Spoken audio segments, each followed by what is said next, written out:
அப்பா வணக்கம். என்னப்பா டயர்ட் ஆயிட்டீங்களா? மும்மொழி கல்விக் கொள்கையை எதிர்த்து உங்க ஆளுங்க வேற செம காமெடி பண்ணிக்கிட்டு இருக்காங்க. போர்டுல எல்லாம் வந்து ஹிந்தி அழிக்கிறேன்னு எது ஹிந்தின்னு தெரியாம இங்கிலீஷ் அழிச்சிட்டு இருக்காங்க.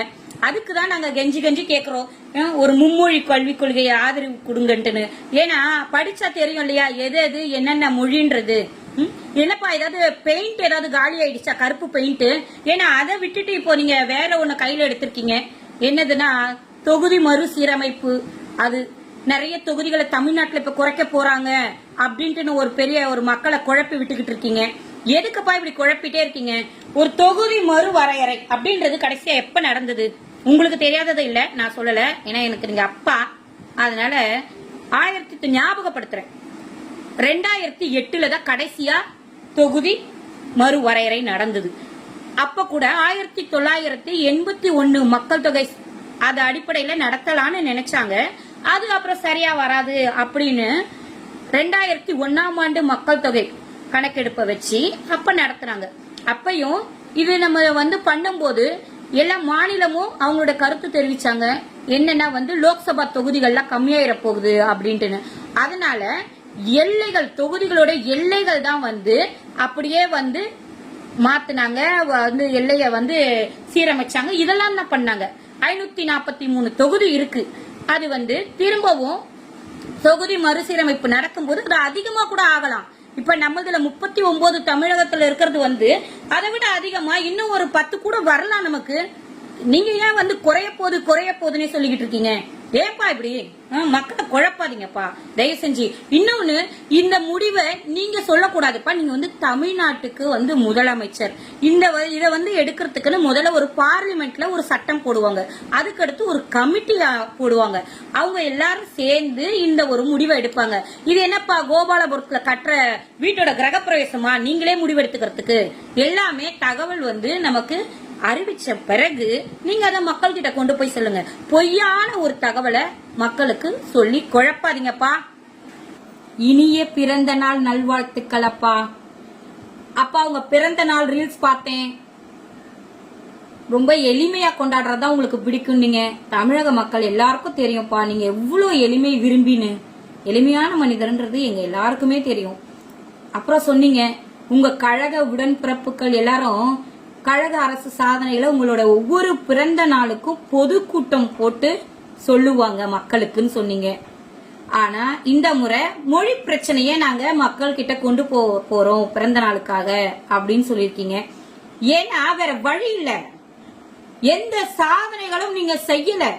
பொதுக்கூட்டம் போட்டு உங்க கழக உடன்பிறப்புகள் சொல்ற அளவுக்கு நீங்க என்ன சாதனைகள் பண்ணிருக்கீங்க? உங்களுக்கு ஓட்டு போட்ட மக்களுக்கு வெறும் வேதனை தான் கொடுத்துட்டு இருக்கீங்க. அதை வேணா பொதுக்கூட்டம் போட்டு சொல்லுங்க. உங்களால முடியலன்னா சொல்லுங்க, நாங்க செய்யறோம். மொழி உயிர் பிரச்சனையா? உயிர் போற பிரச்சனை இருக்கீங்க. ஒரு அன்றாட அத்தியாவசிய தேவைகள் கூட இப்ப வந்து பூர்த்தி ஆகல மக்களுக்கு. அந்த அளவுக்கு எல்லார்கிட்டயும் பொருளாதாரம் ரொம்ப ரொம்ப ரொம்ப வலிமை இழந்து கிடக்கு.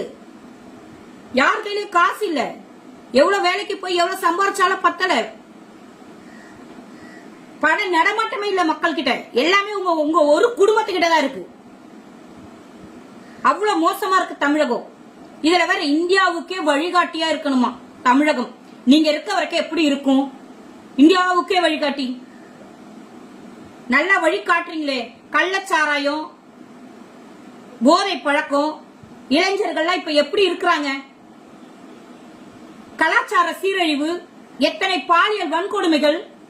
எதை கட்டுப்படுத்துறீங்க நீங்க? ஏதாவது ஒண்ணுத்துக்கு நீங்க உரிய தண்டனை கொடுத்திருந்தீங்கன்னா இந்த பாலியல் வன்கொடுமைகள் தினம் ஒரு செய்தியா இருக்குமா? இந்தியாவுக்கு வழிகாட்ட போறாராம். மொழி பிரச்சனையை கையில எடுத்து நம்ம எல்லாரும் போராடணும். நீங்க போராட்டத்துக்கு கூப்பிட்டோம்னா எல்லா மக்களும் உங்க பின்னாடி வந்துருவாங்க நீங்க நினைக்கிறீங்களா? வாய்ப்பே இல்ல. அவங்களுக்கு அவங்கவுங்க பிள்ளைகளை என்ன படிக்க வைக்கணும், என்ன மொழி படிக்க வைக்கணும்ன்ற சுய சிந்தனை எல்லாருக்கும் இருக்கு.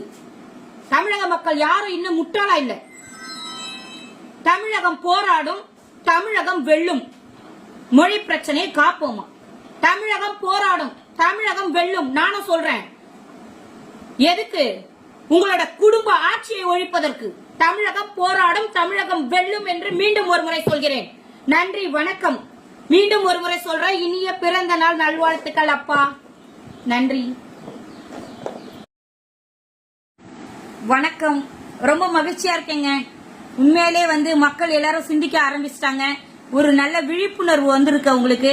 இந்த வீடியோஸ் எல்லாம் பார்த்து மும்மொழி கல்வி கொள்கையோட அவசியம் என்னன்னு புரிஞ்சுக்கிட்டு ரொம்ப பேர் ஆதரவு கொடுக்குறீங்க. ரொம்ப ரொம்ப நன்றி. ஆனா சில அரசியல் தலைவர்கள் தங்களுடைய சுய லாபத்திற்காக, நல்லா புரிஞ்சுக்கோங்க, சுய லாபத்திற்காக மும்மொழி கல்வி கொள்கை வேணாம் அப்படின்னு தமிழை வச்சு ஒரு அரசியல் வியாபாரம் பண்ணிக்கிட்டு இருக்காங்க. தமிழை வச்சு ஒரு அரசியல் வியாபாரம் பண்ணிக்கிட்டு இருக்காங்க. மக்கள் எல்லாம் ரொம்ப நல்லா தெளிவா கேளுங்க. உதாரணத்துக்கு ஒன்னு சொல்றேன். நம்ம கல்வித்துறை அமைச்சர் திரு அன்பில் மகேஷ் அவர்கள் மகன், அவருக்கு தமிழ் பாடமே எடுக்கல, பிரெஞ்சு பாடம் தான் எடுத்திருக்கிறாரு. அவர் போன்ற அரசியல் தலைவர்களுடைய மகன்கள் இன்னும் நிறைய பேர் இருக்காங்க. அவங்க எல்லாரும் ஹிந்தி படிக்கிறாங்க, பிரெஞ்சு படிக்கிறாங்க. ஆனா நம்ம அரசு பள்ளி மாணவர்கள் இருமொழி கல்வி போதும் அப்படின்றாங்க. இது எந்த விதத்துல நியாயம்? யாரும் காசு கொடுத்து படிக்க போறது கிடையாது இல்லையா? அரசு பள்ளின்றது நமக்கு இல்லாத கஷ்டப்படுற பிள்ளைகளுக்காக நடத்துறது. அவங்க கொஞ்சம் அறிவாதான் வளர்ந்துட்டு போட்டுமே, அதுல என்ன உங்களுக்கு பிரச்சனை? திருமாவளவன் ஐயா அவர்கள் நேற்று ஒரு நேர்காணல் கொடுத்திருந்தாரு. ரொம்ப அழகா அருமையா நிதானமா பேசினாரு. ஆனா அவர் என்னன்னா, தன் கூட்டணி தர்மத்தை காப்பாத்தணுன்றதுக்காக அப்பா மும்மொழி கல்விக் கொள்கை வேணாம்னு சொல்லிட்டாரு, அதனால நம்மளும் வேணாம்னு சொல்லிடலான்ற மாதிரி சொன்னாரு. அவரு ஒரு விஷயம் சொன்னாரு. அதாவது ஹிந்தி அல்லாத பிற மொழி பேசும் மாநிலங்கள்ல ஹிந்தியை திணிக்க மாட்டோம் ஒரு நாளும் சொன்னாராம். யார் வாக்குறுதி கொடுத்தாங்களாம்? ஜவஹர்லால் நேரு அவர்கள். ஐயா, ஜவஹர்லால் நேரு எந்த காலத்துல இருந்தா சொன்னாரு? இப்ப இது எந்த காலம்? அப்ப எத்தனை ஸ்கூல் இருந்தது? CBSE school. இப்ப எத்தனை ஸ்கூல் இருக்கு? எதுக்காக? அப்ப நீங்களே சிபிஎஸ்இ ஸ்கூல் நடத்துறீங்களே, அப்ப எதுக்காக நடத்துறீங்க? ஜவஹர்லால் நேரு வாக்குறுதி கொடுத்துறாரு, நடத்த வேணாம்னு சொல்ல வேண்டியது தானே? நீங்க என்ன சொல்ல வரீங்க? ஹிந்தியே நாங்க எதிர்க்கல, அருமையான வார்த்தை. ஆனா ஹிந்தி படிக்கிற மாணவர்களுக்கு தான் நாங்க எதிர்ப்பு சொல்றோம். ஏன்னா சிபிஎஸ்இ பள்ளி மாணவர்கள் ஹிந்தி படிக்கலாம், தனியார் பள்ளியில இருக்க மாணவர்கள் ஹிந்தி படிக்கலாம், தனியா காசு கொடுத்து டியூஷன் வச்சுக்கிற மாணவர்களும் ஹிந்தி படிக்கலாம். ஆனா நாங்க நடத்துற அரசு பள்ளியில இருக்கிற மாணவர்கள் மட்டும் எந்த மொழியையும் கத்துக்க கூடாது, தமிழ் மட்டும்தான் உங்களுக்கு தெரியணும்னு நினைக்கிறீங்க பாருங்க, அங்கதான் உங்களுடைய அரசியல் வியாபாரம் நடக்குது. தயவு செஞ்சு அந்த எண்ணத்தெல்லாம் மாத்திக்கோங்க.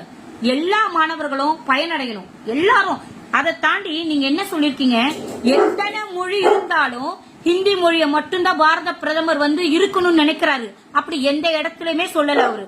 மும்மொழி கல்விக் கொள்கை என்பது நீங்க விருப்பப்படுற மூன்றாவது ஒரு மொழியை நீங்க தேர்ந்தெடுத்து படிக்கலாம். இதை எத்தனை முறை சொல்றது? நாங்க தெருவா நீங்க சொன்னா கூட நீங்க திரும்பி திரும்பி ஹிந்தியை திணிக்கிறாங்கன்னு தான் சொல்றீங்க. உங்களுடைய எண்ணங்களை தயவு செய்து மாற்றிக்கொள்ளுங்கள். இந்தியை எங்கேயோ திணிக்கல. அது போல எத்தனை மதங்கள் இருந்தாலும் இந்து மதம் மட்டும்தான் இருக்கணும்னு நினைக்கிறாரு, அப்படி சொன்னீங்க. அதுவும் தப்பு. நம்ம பாரத பிரதமர் இஸ்லாமிய பெண்களுக்காக அவர்கள் கண்ணீரை துடைப்பதற்காக முத்தலாக் சட்டத்தை கொண்டு வந்தார், மறந்துடாதீங்க. எல்லா மதங்களுக்கும் அவரு ஏற்றத்தாழ்வு இல்லாமல் அனைத்து திட்டங்களையும் கொடுத்துக்கிட்டு இருக்காரு. தயவு செய்து தப்பான தகவல்களை பரப்பாதீர்கள், மக்களை குழப்பாதீங்க. மக்கள் இப்ப நல்லா சிந்திக்க ஆரம்பிச்சிட்டாங்க. அவங்க சிந்திக்க விடுங்க மக்களை. நன்றி, நன்றி.